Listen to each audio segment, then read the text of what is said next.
Hello, bonjour à toutes et à tous, bienvenue dans cette nouvelle vidéo. Donc je suis Marion Massacrier pour celles qui ne me connaissent pas encore et j'accompagne au quotidien les femmes qui rencontrent des difficultés sur le plan gynéco, que ce soit des douleurs de règles, que ce soit des troubles de la fertilité, voire même certaines maladies comme l'endométriose et le syndrome des ovaires polykystiques.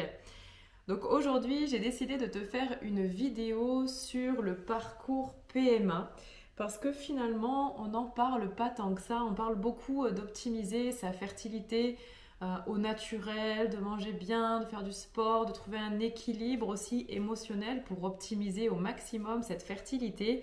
Malheureusement, aujourd'hui, je trouve qu'on ne parle pas assez du parcours PMA alors qu'il y a quand même 60 000 à 70 000 couples qui ont recours au parcours PMA chaque année. Donc c'est quand même énorme comme chiffre. Donc il y a minimum 60 000 couples qui n'arrivent pas à avoir un enfant de façon naturelle et qui ont besoin d'un coup de pouce, qui ont recours à ce parcours PMA.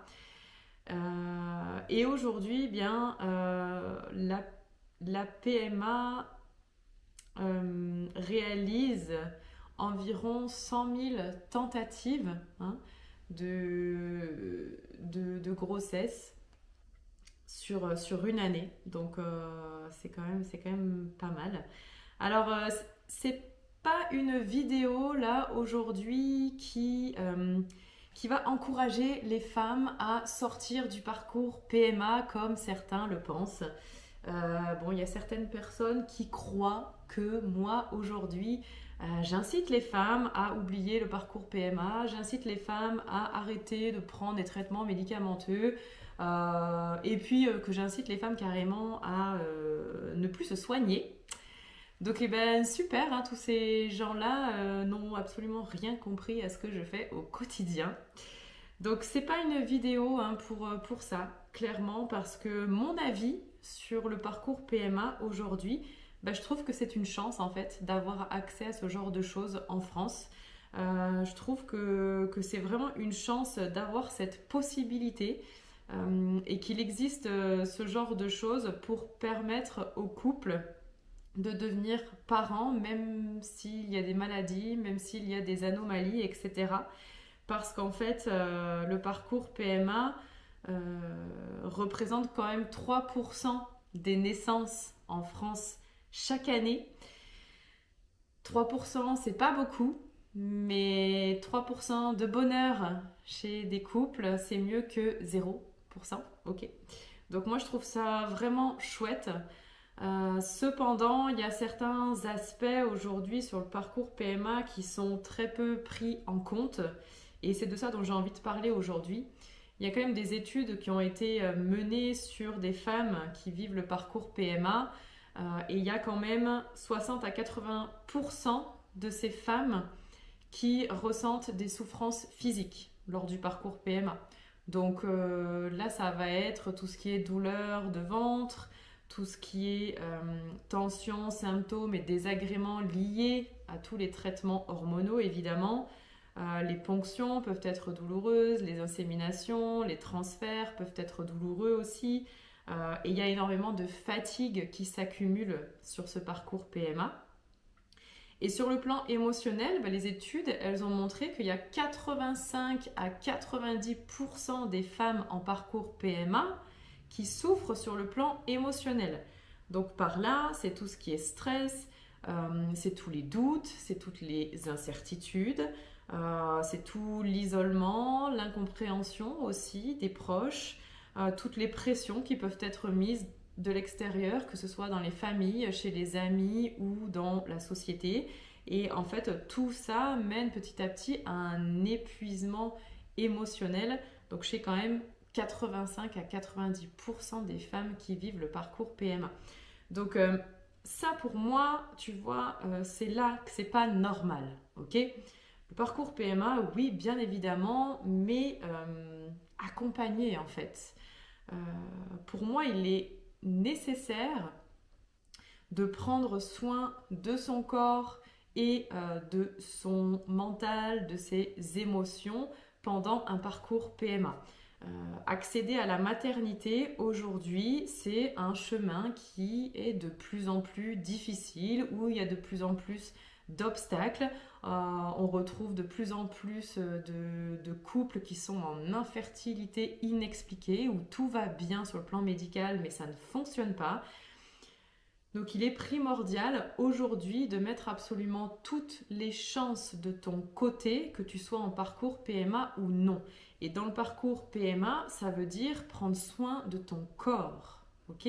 Le détendre le plus souvent possible. Donc tu peux avoir recours à l'ostéopathie, tu peux avoir recours peut-être à des séances de kinésithérapie, tu peux aussi t'offrir des massages, te prendre des bains régulièrement, aller faire, je sais pas moi, aller à la piscine et puis t'offrir un instant hammam, sauna, bain à bulles, toutes ces choses-là en fait qui permettent à ton corps de récupérer vont devenir fondamentales pour vivre au mieux ton parcours PMA.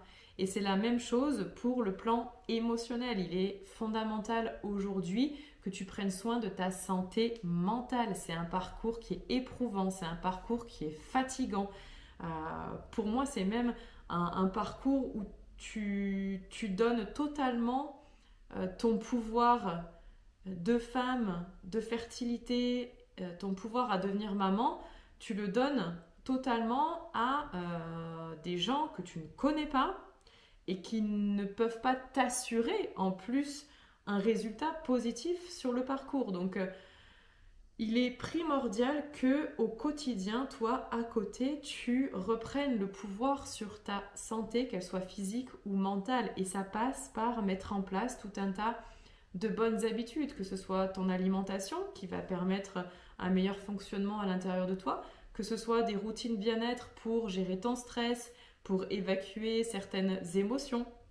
Toutes ces petites choses physiques et émotionnelles sont pour moi indispensables aujourd'hui, d'abord pour vivre bien le parcours PMA, parce que c'est quand même rarement le cas, et puis bien sûr pour l'optimiser en fait, parce que on parle beaucoup d'optimiser sa fertilité au naturel, mais dans le parcours PMA, ça fonctionne aussi, et ça fonctionne carrément même.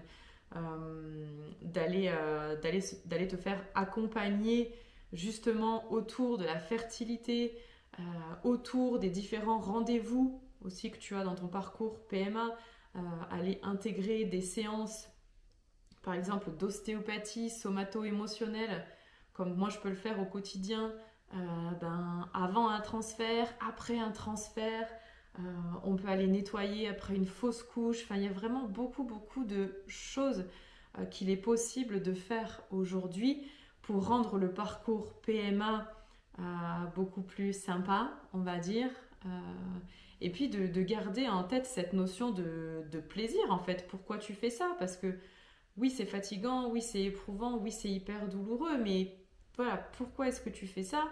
Il y a cette notion de plaisir, et il y a cette notion de rêve aussi de devenir maman. Donc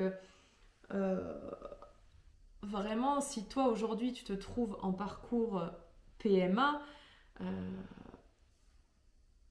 trouve-toi quelqu'un qui t'accompagne dans ce parcours PMA, quelqu'un à qui tu vas pouvoir parler, à quelqu'un à qui tu vas pouvoir te confier, quelqu'un qui va t'écouter et qui va te soutenir à chaque étape, quelqu'un qui va t'aider à prendre soin de ton corps, à prendre soin aussi de ton mental.